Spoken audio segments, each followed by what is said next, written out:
Hello बच्चों, welcome back to my physics Janki channel. हम start करने वाले हैं आज लॉगरिदम। लॉगरिदम का मतलब क्या होता है पहले समझ लेते हैं। जब भी हमें कभी कोई कैलकुलेशन में टफनेस आती है, उसको इजी करने के लिए हम किसी दूसरे फंक्शन में चेंज कर लेते हैं। उसके बहुत सारे तरीके हैं, उनमें से एक तरीका है लॉगरिदम। इसका मतलब क्या होता है? Operation to get another function. कैसे करते हैं इसको एक बार देखते हैं। जैसे फॉर एग्जाम्पल मेरे पास में कोई फंक्शन है ए की power X is equals to N. ऐसा मेरे पास में फंक्शन है, तो मैं इसको कैसे पढ़ूंगा? इसका पावर x है, बेस a है और फंक्शन मुझे मिल रहा है उससे n।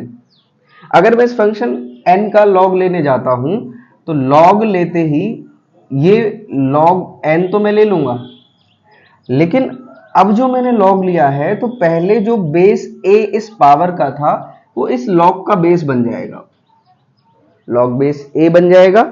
एंड देन n लिखूंगा मैं यहां पर।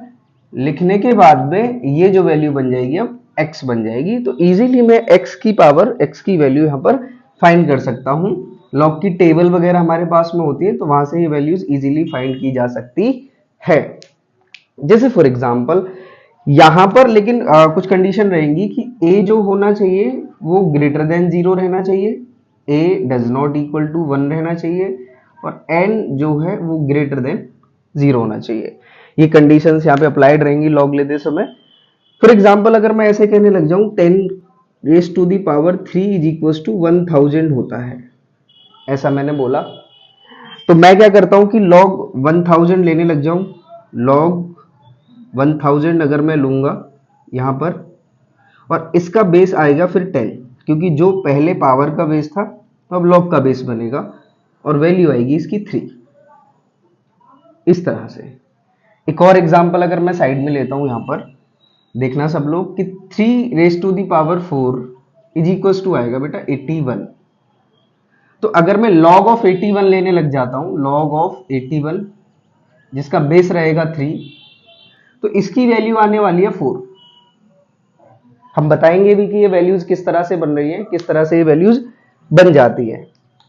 अगर मैं इन सबसे बात करूं तो आपने देखा कि log बेस a जो मैं ले रहा हूं उसकी वैल्यू कुछ भी हो सकती है, 10, 3, 2, 4 कुछ भी आ सकता है बेस में। लेकिन अगर मैं नेचुरल बेस की बात करूं, नेचुरल लॉग की बात करूं, तो नेचुरल लॉग बच्चों जो आपके पास में होता है, नेचुरल लॉग वो होता है बेटा log base of E. Log base of E अगर मैंने यहां पर कोई फंक्शन x ले लिया तो ये बनेगा आपके पास में ln x। इस तरह से बनेगा, इसको बोलते हैं बेटा natural log, natural log. ln x इसको डिनोट करेंगे, आप इसको थोड़ा सा ध्यान रखेंगे। तो यहां जितना अभी तक मैंने लॉग के बारे में जाना, तो लॉग इसी तरह से रहेगा, कुछ प्रॉपर्टीज लॉग में रहेंगी। नेक्स्ट मैं इसमें करता हूं कि इसकी लॉग की कुछ प्रॉपर्टीज होती है जो क्वेश्चन को सॉल्व करने में हमें हेल्प करती है। जैसे ये क्वेश्चन मैंने कैसे सॉल्व किया वो भी उस प्रॉपर्टी में आ जाएगा। तो अगर मैं प्रॉप्स की बात करूं, प्रॉपर्टीज की बात करूं, प्रॉपर्टीज, तो प्रॉपर्टीज में पहला प्रॉपर्टी रहेगा, अगर आपके पास में कोई दो फंक्शन ऐसे log m इंटू n इसको दिख जाए मल्टीप्लीकेशन में, तो आप इनको सिंपली लिखोगे log m प्लस में log n। दूसरा, अगर आपके पास में दिखेगा log m बाय n, तो इसको लिखोगे आप log m माइनस में log n। तीसरा, अगर आपको ऐसा कुछ दिखता है log, मैं बेस में कुछ भी अभी अभी ले रहा हूं, ए ले सकता हूं, ई ले सकता हूं, तो मैं बेस को भी इग्नोर कर रहा हूं। मैंने माना m की पावर n कर दिया, m की पावर अगर मैंने n कर दिया तो ये बनेगा n पावर आगे आ जाएगा बच्चों इसमें log m। इस तरह से मान के चलो मेरे पास में फोर्थ वाला क्वेश्चन है। क्वेश्चन क्या है बेटा? प्रॉपर्टी है log बेस x हो जाए और यहां पर log बेस 1/x हो जाए, इसकी वैल्यू कितनी आ जाएगी बच्चों? 0 आ जाएगी। फिफ्थ में ऐसा कह सकता हूं log a बेस हो गया b, तो इसको मैं लिख सकता हूं log c base a upon में log c बेस b। इस तरह से मैं इसको लिख सकता हूं, इस तरह से मैं लिख सकता हूं यहां पर। तो ये कुछ प्रॉपर्टीज रहेंगी जो लॉग में आपको फॉलो करनी है। फॉर एग्जांपल मैं एक क्वेश्चन लेके देखता हूँ, जैसे इस वाले क्वेश्चन को मैं फिर से लेता हूँ। ये क्वेश्चन मैंने लिया 3 रेज टू दी पावर 4। तो 3 रेज टू दी पावर 4 में देखो मैं कैसे कर सकता हूँ, लॉग बेस 381। हमेशा बेटा याद रखना, अगर ऐसा होता है कि जैसे लॉग में मैंने बेस लिया a और ये फंक्शन भी आ गया a, तो बच्चों इसकी वैल्यू 1 होती है। कितनी होती है बच्चों इसकी वैल्यू? 1 होती है। लॉग बेस a आ जाए और फंक्शन भी मेरा a आ जाए, बेस और फंक्शन अगर सेम है तो लॉग वैल्यू 1 देता है। सेम एज कैसे देगा, आप ऑपरेशन लगा के एक बार देख भी सकते हो। इसको मैं सॉल्व करता हूं, जैसे लॉग बेस 3 है, 81 को मैं 3 की पावर 4 लिख सकता हूं। ये कुछ ऐसा नहीं बन रहा बेटा लॉग m की पावर n। तो जब मैं इसको सॉल्व करने जाऊंगा तो ये बनेगा लॉग बेस 3, तो ये 4 आगे आ जाएगा बेटा पावर n लॉग m, तो 4 इंटू लॉग बेस 3, इस तरह से। तो बेस बेस सेम हो गया बेटा, आंसर आ गया आपके पास में 4। इस तरह से मैंने इसको सॉल्व किया है। तो ये प्रॉपर्टीज कहीं ना कहीं इसमें यूज हुई है, तो आप भी इनको थोड़ा सा ध्यान रखोगे। इसको मिटाई दे रहा हूं, इसको नोट कर ले आप।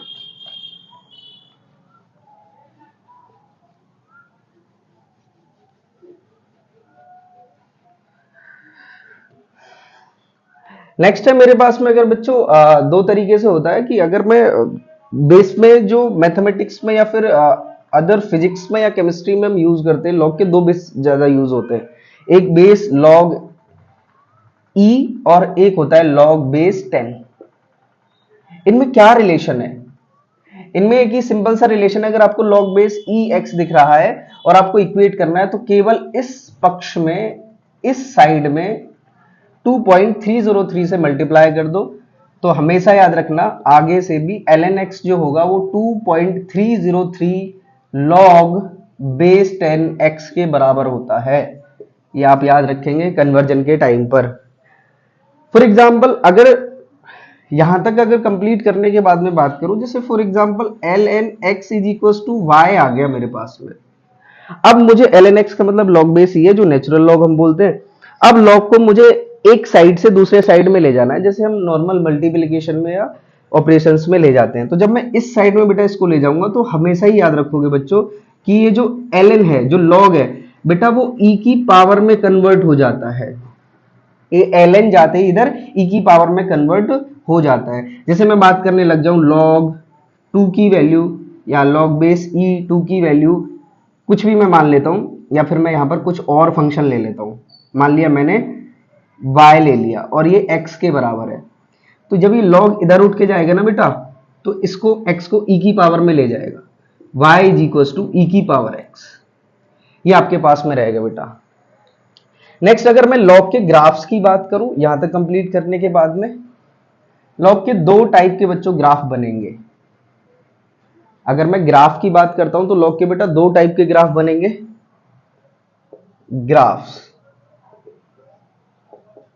ग्राफ्स की अगर बात करूंगा तो बच्चों दो टाइप के जो ग्राफ बनने वाले हैं उनको देख ले एक बार। ये log x और x के बीच में मैं ग्राफ बना रहा हूं। तो हमेशा याद रखोगे अगर a ग्रेटर देन 1 है तो ग्राफ जो जाएगा वो इस तरह से जाएगा, यहां से कट करता हुआ ये ग्राफ बनेगा अगर ये ग्रेटर देन 1 है। लेकिन a ऐसा भी तो हो सकता है बेटा 0 से ज्यादा, क्योंकि हमें तो पॉजिटिव की शर्त लेनी है ना, पॉजिटिव लेना है बस। 1 से कम हो और 0 से ज्यादा हो, तो हमारा जो ग्राफ आएगा वो डिक्रीजिंग इस तरह से आएगा बेटा। ये पॉइंट पर यहाँ ये कट करेगा इसको। बच्चों इसमें हम एक और एक्स्ट्रा फंक्शन पढ़ ले रहे हैं जिसको हम एक्सपोनेंशियल फंक्शन बोल देते हैं नॉर्मली, कि y इज इक्वल टू कितना बन रहा है हमारा, a की पावर x बन रहा है। इसको बोल देते हैं exponential function. Exponential function, exponential function में दो चीजें बहुत ज्यादा इंपॉर्टेंट होने वाली हैं। इसको ज्यादातर हम e से रिप्रेजेंट कर देते हैं। e की वैल्यू जो होती है लगभग 2.7 होती है, मतलब ये कि कांस्टेंट वैल्यू है। इसके अगर ग्राफ देखने लग जाएं तो दो चीजें इसमें इंपॉर्टेंट है, ये आप भी याद रखिएगा। अगर मैं इसके ग्राफ देखता हूं तो ग्राफ इसका इधर इंफिनिटी से होता हुआ इस तरह से जाएगा बेटा, अगर मेरा जो a है वो ग्रेटर देन 1 है।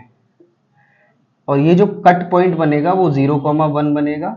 और अगर ऐसा है कि मेरा a फिर से 0 और 1 के बीच में है, तो मेरा ग्राफ जो होगा इसका बिल्कुल रिवर्स चला जाएगा, इस तरफ से आएगा, इस तरह से सिमेट्रिक होल्ड करेगा सिमेट्री, और यहां पर भी वो 0,1 पे कट करता हुआ जाएगा।